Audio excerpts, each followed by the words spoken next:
और वह बहुत अच्छे से अपने व्रत और नियमों का पालन करती थी। प्रतिदिन उसका काम था कि मुनि महाराजों को आहार देना और शुद्धि का भोजन बनाना और अतिथि संविभाग करना। प्रतिदिन उसका यह नियम चलता रहता था। और पहले ऐसा बताते हैं कि पहले जब मंदिरों में कुआं वगैरह खोदते थे तो एक ही रहता था, मंदिर में ही कुआं बनता था। क्यों? क्योंकि ताकि मंदिर में जिन देव का भी अभिषेक शुद्धि के साथ हो सके और जो नियम संयम का पालन करने वाले हैं, जो व्रती श्रावक हैं, वो भी बड़ी शुद्धि के साथ जल ले जा करके अपने नियमों का निर्वाह कर सकें।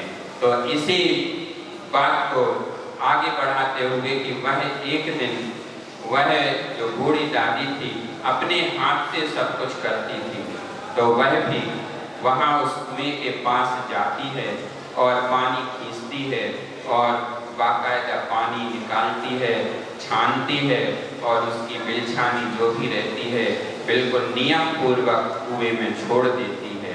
एक दिन की घटना है कि वह जब ऐसा कर रही थी तो उसकी बर्तन से जो कि जीवानी वह डाल नहीं पाई थी और वह जीवानी थोड़ी सी कहाँ गिर जाती है, उसके बाहर गिर जाती है, मतलब जमीन पर गिर जाती, कुएं में ना जा करके वहां पर गिर जाती है। अब उसके परिणाम इतने शुद्ध थे, अब जैसे ही वह बिलछानी जीवानी जो गिर जाती है और वहीं से उसके दिमाग में ये चलने लगता कि भगवान जी क्या हो गया, देखो इतना सा पानी गिरा, आज तो हम क्या करते हैं, गिर भी जाए तो कोई विकल्प नहीं, कोई टेंशन नहीं, डाली कि नहीं डाली ये भी पता नहीं, लेकिन उसको कितना बड़ा टेंशन हो गया। अब वह रात दिन इसी भाव में कि हमसे तो बहुत बड़ी गलती हो गई, भगवान हमें क्षमा कर दो, भगवान हमें क्षमा कर दो। और किस्मत से उसी के पुण्य से उसके नगर में एक मुनि महाराज का आगमन हो जाता है। और जैसे ही मुनि महाराज आते हैं तो सबसे पहले वह दादी मुनि महाराज के पास जाती है और महाराज से निवेदन करती है कि महाराज जी हमसे बहुत बड़ी चूक हो गई, हमें प्रायश्चित चाहिए। अब वह बार बार बोलती, महाराज भी कुछ नहीं बोलते। अब वह बार बार निवेदन करती है कि महाराज हमसे बहुत बड़ी गलती हो गई, एक बार तो हमारी बात को सुन लो, हमें प्रायश्चित दे दो। तो महाराज के मन में भाव आया कि आखिर एक बार बात सुन तो लें कि इससे हो क्या। तो वह पूरी कहानी अपनी बता देती कि हमसे ऐसा ऐसा हो गया और जीवानी का थोड़ा सा हिस्सा, मतलब थोड़ा सा पानी उससे कुएं में ना जा करके कुएं के बाहर गिर गया, तो हमसे कितने जीवों की प्रार्थना हो गई, इसका प्रायश्चित हमें चाहिए है। तो मुनि महाराज सुनने के बाद थोड़ा सुन लिया, फिर चुप बैठे रहे। अब वह फिर से निवेदन, क्यों महाराज भी या आचार्य भी पहले देखते हैं कि व्यक्ति के अंदर प्रायश्चित लेने के कितने भाव हैं, कितनी गिलानी उसकी, एकदम से आप जाओ और दे दें ये कोई जरूरी नहीं है।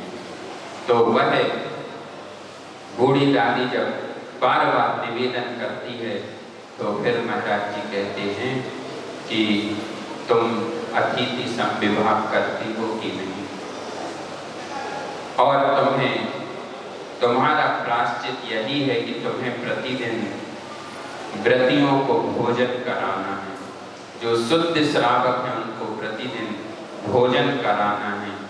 वह ये बात सुन करके चली जाती है और जब जाती है चली जाती है, ऐसा काम अपना करने लगती, वह कहती कि महाराज हम तो अतिथि संविभाग करते हैं, पहले मुनि महाराजों को भोजन कराते, फिर व्रतियों को श्रावकों को, प्रतिदिन का हमारा नियम है। तो कुछ दिन बाद उसके महाराज जी वहीं रुके हुए थे, तो कुछ दिन बाद उसके दिमाग में आती है कि महाराज जी से अपने प्रायश्चित तो ले लिया, लेकिन हमें ये नहीं मालूम कि हमारा प्रायश्चित पूर्ण कब होगा। तो वह फिर से महाराज के पास जाती है। ये कहानी सबने वैसे सुनी होगी, लेकिन चूंकि अब ब्रह्मचर्य का दिन है और उसी के ऊपर से कहानी है। तो वह फिर से जाती है कि महाराज आपने हमें प्रायश्चित तो दिया, उसका हम पालन भी शुरू कर दिया, एक बात और बता दीजिए कि हमारा ये प्रायश्चित कब पूरा होगा, पूर्णता को कब प्राप्त होगा, हम कैसे समझेंगे कि हमारा प्रायश्चित पूर्ण होगा। तो महाराज ने थोड़ा सोचा और थोड़ा अपने ध्यान लगाया, और ध्यान लगाने के बाद उसने फिर से जब निवेदन किया तो महाराज बोलते हैं कि तुम्हारे घर में जो चंदोबा बंधा हुआ है वह पूरा चंदोबा काला हो गया, और तुम्हारे घर में जिस दिन श्रावक और श्राविका मतलब जो पूर्ण रूप से 80 धारा व्रत को धारण किए होंगे, जिस दिन वो भोजन कर जाएंगे उस दिन तुम्हारा चंदोबा सफेद हो जाएगा। तो समझ लेना कि उसी दिन हमारा नियम या प्रायश्चित जो है वह पूर्ण हो गया।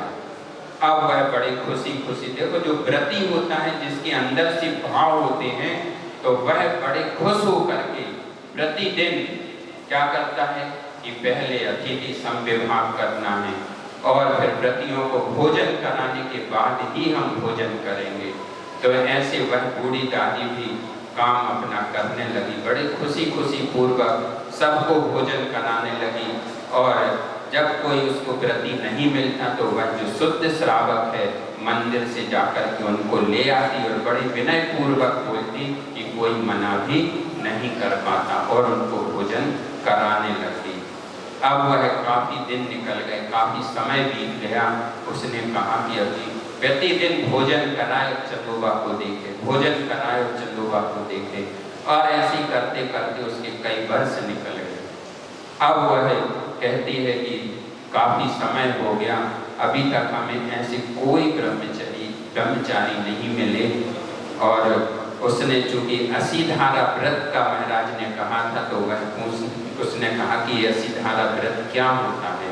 तो महाराज ने उसको समझाया कि 80 धारा व्रत कि जिस प्रकार कोई तलवार पर चल जाए और उसको कुछ भी ना हो, तो समझ लेना वही 80 धारा व्रत है। तो ऐसे करते करते काफी समय निकल गया। अब देखो उसी के गांव में एक विजय नाम का व्यक्ति श्रावक रहता था और वह बहुत धर्मी था। तो एक बार उसने ऐसे ही मुनि महाराज के पास जाकर के अपने पास एक नियम ले लिया। क्या नियम लिया? उसने कहा कि महाराज 15 दिन ब्रह्मचर्य व्रत रखेंगे। तो महाराज ने कहा कौन से पक्ष में रखोगे?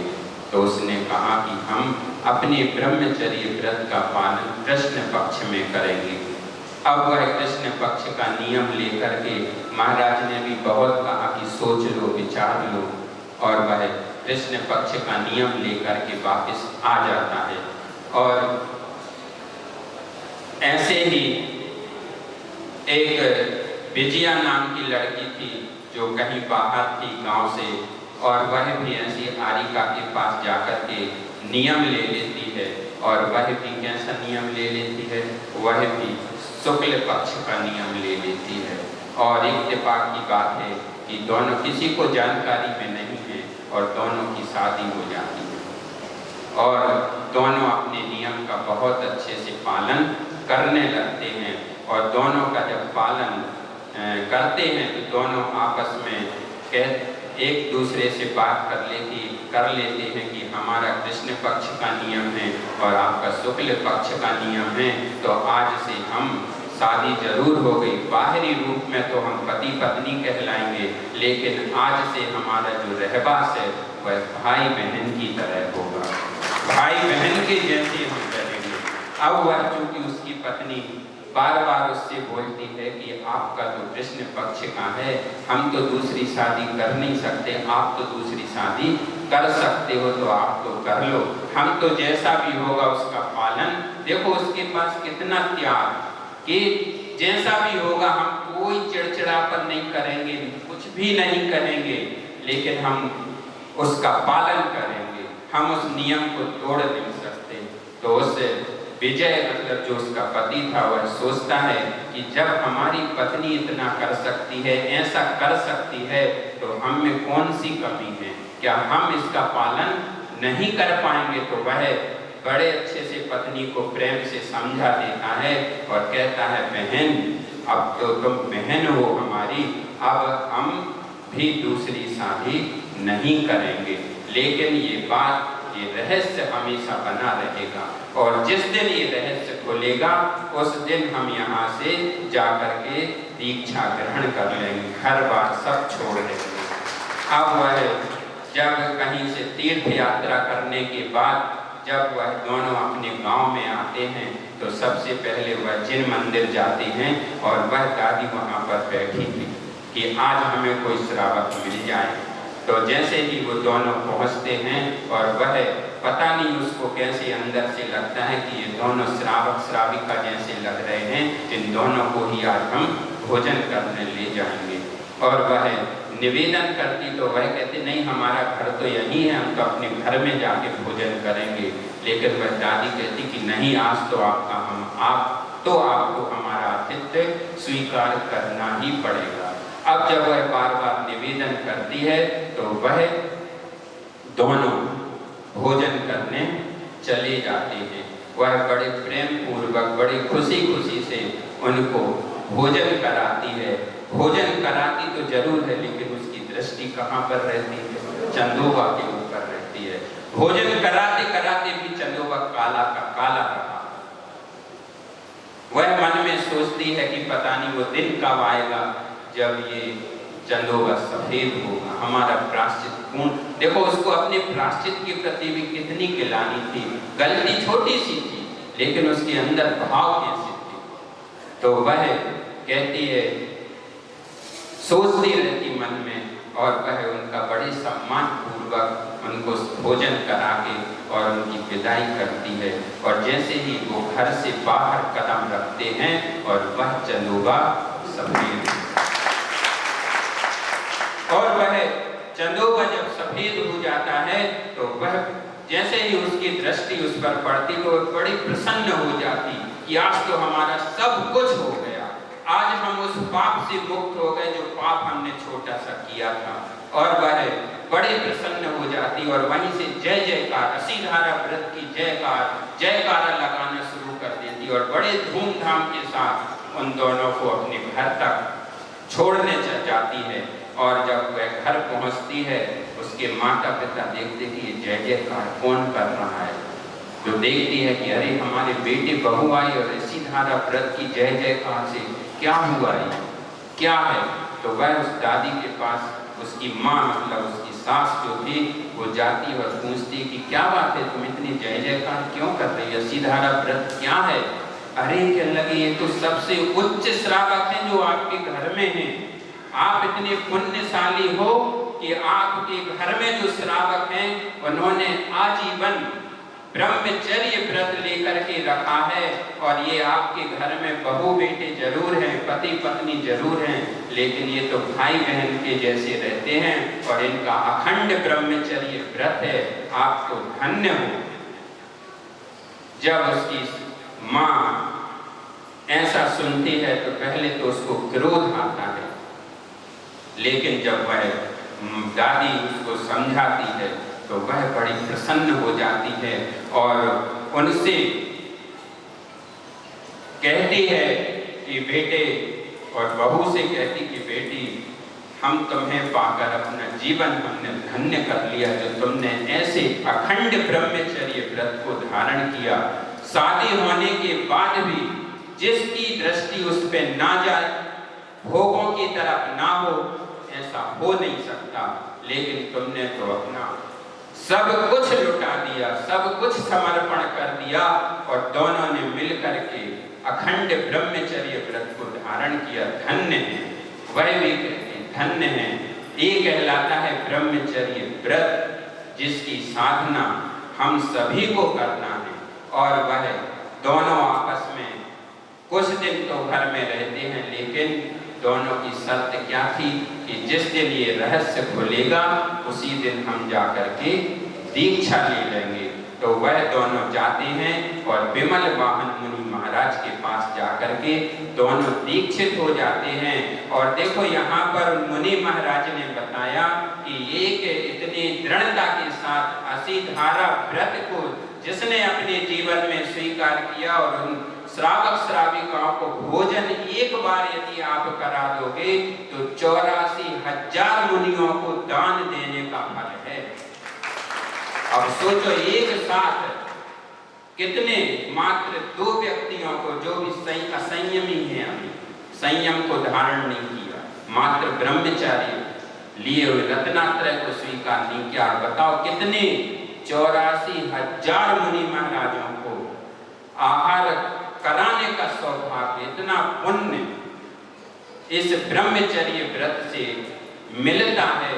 तो बंधु हमें भी अपने जीवन में क्या करना है, इस व्रत को अच्छे से, भले ही कुछ आप ग्रस्त हैं, नहीं कर पाती या नहीं कर पाएंगे, लेकिन हमारा कहना है कि आप भले ही हफ्ते 10 दिन 15 दिन जितने दिन का भी नियम आपसे पालन हो सके तो अपने जीवन में स्वीकार करना।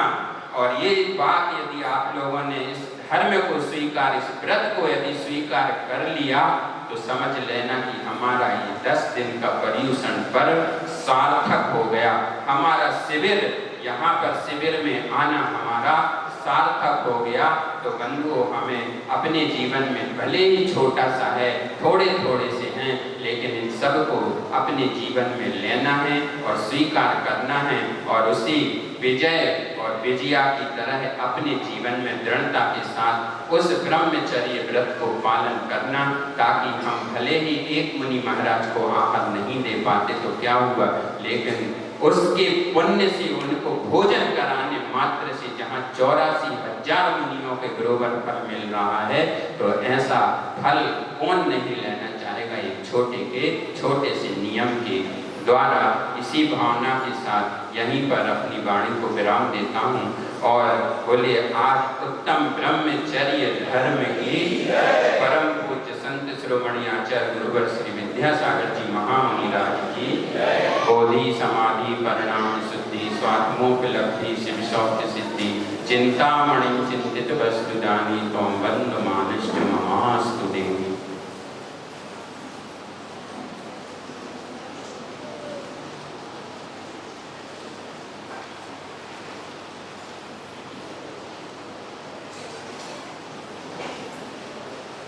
द्वादशांग जिनवाणी माता की परम पूज्य संत शिरोमणि आचार्य गुरुवर श्री विद्यासागर जी महा